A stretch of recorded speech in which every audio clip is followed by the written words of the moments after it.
안녕하세요. 군사돋보기입니다. 이제까지 팽팽한 구도로 흘러가던 우크라이나와 러시아의 전면전쟁에서 승리의 여신이 우크라이나 편에 서기로 마음먹은 것 같습니다. 이제는 우크라이나의 수도 키이우뿐만 아니라 러시아군이 무자비한 공세를 퍼부으며 밀리지 않고 있던 우크라이나 남부의 마리우폴에서까지 우크라이나군이 포위망을 돌파했다는 소식이 들려왔는데요. 다른 곳은 몰라도 마리우폴은 러시아군이 개전 처음부터 장악하고 있었던 전략 거점으로 우크라이나 군인이 아닌 사람 할 것 없이 온갖 무차별 포격을 쏟아붓던 곳이었습니다. 하지만 이제는 이곳마저 우크라이나군에 뚫리고 키이우의 숲속에서는 우크라이나 공수부대의 매복에 의해 또 한 번 러시아의 최정예 기계화 부대들이 박살이 났다고 하는데요.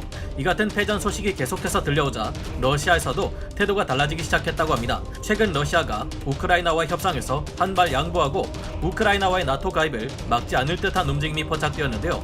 무슨 일인지 3월 15일 오후 우크라이나 소식에 대해 알아보겠습니다. 전문가는 아니지만 해당 분야의 정보를 조사 정리했습니다.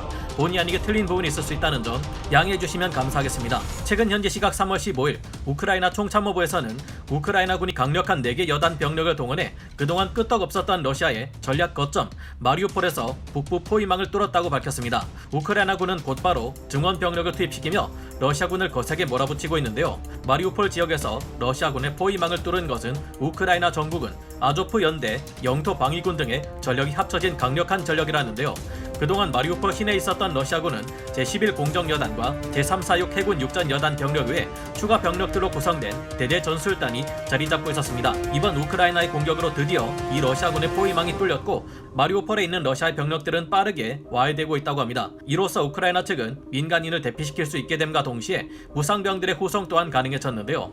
그동안 러시아군에 의해 포위되어 있던 12작전여단, 56 기계화 여단, 36 해병 여단, 아조프 연대를 우크라이나의 기계화 예비군 사단이 구출했다고 합니다. 3주 넘게 전쟁이 지속되는 동안 마리우폴을 러시아군이 점령하지 못한 것은 씻을 수 없는 치욕이자 악몽으로 남을 듯한데요. 이곳 마리우폴은 지리적으로 2월 24일 러시아 침공이 일어나기 전 이미 친러 성향을 보였던 도네츠크 지역과 루안스크 지역과 가까이 있는 인접 지역이었습니다. 러시아의 푸틴은 이 지역에 당시 독립을 선언한 도네츠크 공화국과 루안스크 공화국의 평화 유지군 명목으로 러시아군을 밀어넣은 것이라는 말도 안 되는 거짓말을 했었죠. 어쨌거나 이처럼 러시아 측과 지리적으로 가까운 데다 해상으로 보급까지 해줄 수 있으니 러시아군이 이곳을 점령하지 못한 것은 이해하기 어려운 일입니다. 현재 러시아는 이 지역에서 전황이 불리하게 돌아가자 다수의 군함을 마리우폴의 남서쪽 해안 도시인 베르단스크에 보냈고 공개된 자료들을 보면 탄약과 보급 물자를 내려놓고 있는데요. 그러나 그 양이 너무 적어서 이것이 정말 보급을 위해 온 수송선단인지 아니면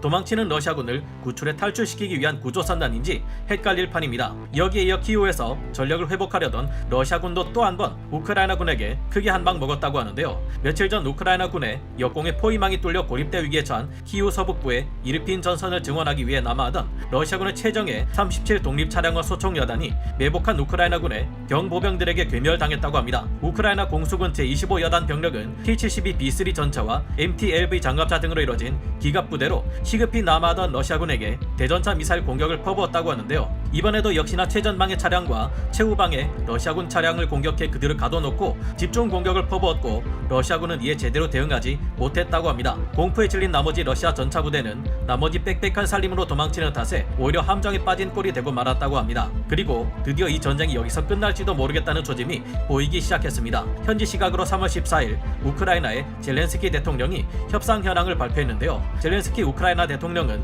3월 14일 영상 메시지를 통해 현재 우리는 러시아와 협상을 진행 중이며 협상은 우크라이나가 제시한 조건들을 상당 부분 반영하는 방향으로 진행되고 있다고 밝혔습니다. 우크라이나가 회담을 시작하기 전 밝힌 3대 요구사항은 첫째, 즉각적인 적대행위 중지, 둘째, 러시아 군병력 철수, 셋째, 우크라이나에 대한 안전보장 등이었습니다. 현재 러시아군은 우크라이나 전역에서 심각한 피해를 입었으며 이미 서방의 각종 경제 제재로 회복하기 어려울 정도의 곤란한 상황에 처했는데요. 이미 우크라이나 영토 안에 고립되어 있는 러시아군이 상당한 지금 러시아가 강경하게 나갔다간 그들 모두를 포로로 빼앗길 수 있기에 러시아 측의 불리한 협상이 진행될 것 같습니다. 현재 젤렌스키 대통령이 밝힌 바와 현재 러시아군이 처한 상황을 고려하면 이제 더 이상 러시아는 우크라이나로 하여금 나토에 가입하지 말라는 말은 하기 힘들어질 것으로 보입니다. 부디 러시아 푸틴 대통령이 이쯤에서 피해를 수습하기 위해 전쟁을 중지하고 우크라이나의 평화가 찾아왔으면 좋겠네요. 다만 이 3주 동안 끔찍한 전쟁 범죄를 저지른 이들은 반드시 색출해내어 그 죗값을 톡톡히 물어야 할 것입니다. 오늘 군사돋보기 여기서 마치고요. 다음 시간에 다시 찾아오겠습니다. 감사합니다. 영상을 재밌게 보셨다면 구독, 좋아요, 알림 설정 부탁드리겠습니다.